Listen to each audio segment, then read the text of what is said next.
ఆరోగ్యాభిలాషులందరికీ నమస్కారం. నేను doctor Raghunath Reddy, Shri Sanjeevini Ayurveda super speciality, Lothukunta, Secunderabad. ఈరోజు మనము నిద్రలేమి, ఇన్సోమ్నియా గురించి తెలుసు. ఈ నిద్రలేమి అనేది లేని వాళ్ళు సహజంగా లేరు అని చెప్పేటువంటి పరిస్థితి ఉంది ఇప్పుడు ఉన్నటువంటి ఈ కాలంలో, ఈ పరిస్థితుల్లో. నిద్రలేమికి one of the main reason stress. రెండవది, ఎక్కువగా ఆలోచించినందువలన తలలో, మెదడులో కొన్ని రకాలైనటువంటి రసాయనాలు విడుదలవి అవి బ్లడ్ ఫ్లోలో బయటికి పోకుండా అక్యుములేట్ అయ్యి ఇటువంటి పరిస్థితిని కలిగిస్తాయి. నిద్రలేమితోటి కూడినటువంటి తలనొప్పి కూడా వచ్చే అవకాశం. దీంతోపాటు అనీవెన్ సర్ఫేసెస్ పైన పడుకోవడము, అనీవెన్ పోస్చర్స్లో పడుకోవడం వల్ల కూడా నిద్రలేమి ఉంటుంది. కొంతమందికి కొన్ని రకాల అలవాట్లు ఉంటాయి, అది ఆల్కహాల్ కావచ్చు, ఇతరత్ర. ఇటువంటి అలవాట్లు ఉన్న వాళ్ళు వాటి వలన కూడా నిద్రలేమిని పొందుతారు, అంటే నిద్ర వచ్చేటువంటి ఆరోగ్య పరిస్థితిని కోల్పోతారు. ఇలాగా సహజంగా ఈ రీజన్స్ ఉంటాయి.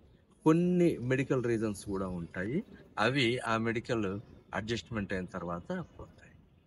అయితే మరి ఈ నిద్రలేమి నుంచి వైద్యుడితో సంబంధం లేకుండా నేచురల్గా బయటపడటానికి ఏమైనా మార్గాలు ఉన్నాయా? వైద్యుడితో సంబంధం లేకుండా ఎందుకు అంటున్నాను? నిద్రకు సంబంధించిన మెడిసిన్ ఏదైనా వాడడం మొదలు పెడితే అలవాటైపోయే అవకాశం ఎక్కువ ఉంటుంది, అడిక్షన్ వచ్చేటువంటి.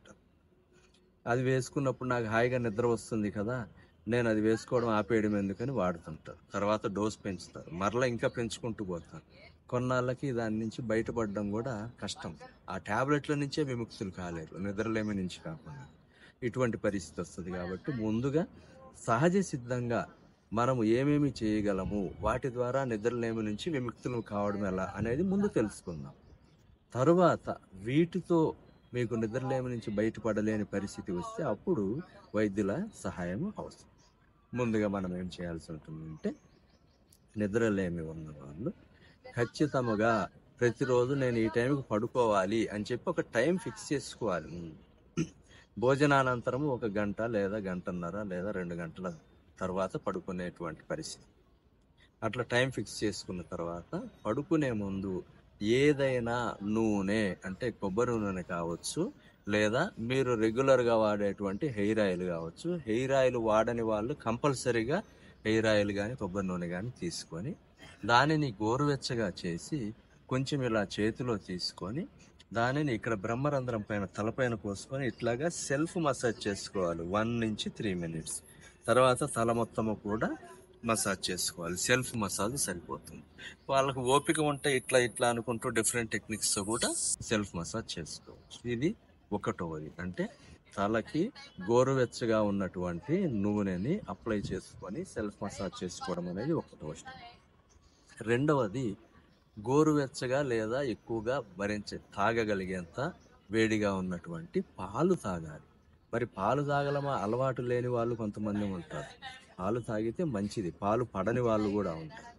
అటువంటి వాళ్ళు ఈ అశ్వగంధ చూర్ణం మెడిసిన్లోకి వెళ్ళిపోవాల్సి వస్తుంది.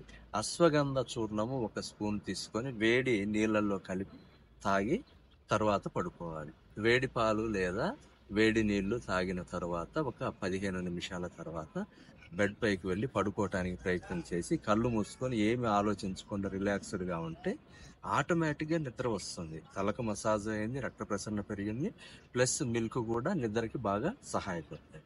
ఈ విధంగా నేచురల్గా నిద్ర వచ్చేట్టుగా చేసుకోవచ్చు.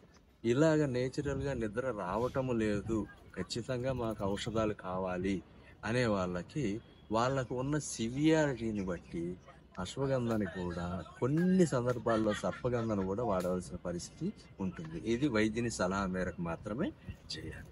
ఈ విధంగా మీరు ఈ తెలుసుకున్నటువంటి విషయాల ద్వారా నిద్రలేమి నుండి బయటపడాలని కోరుకుంటున్నాను. నమస్తే.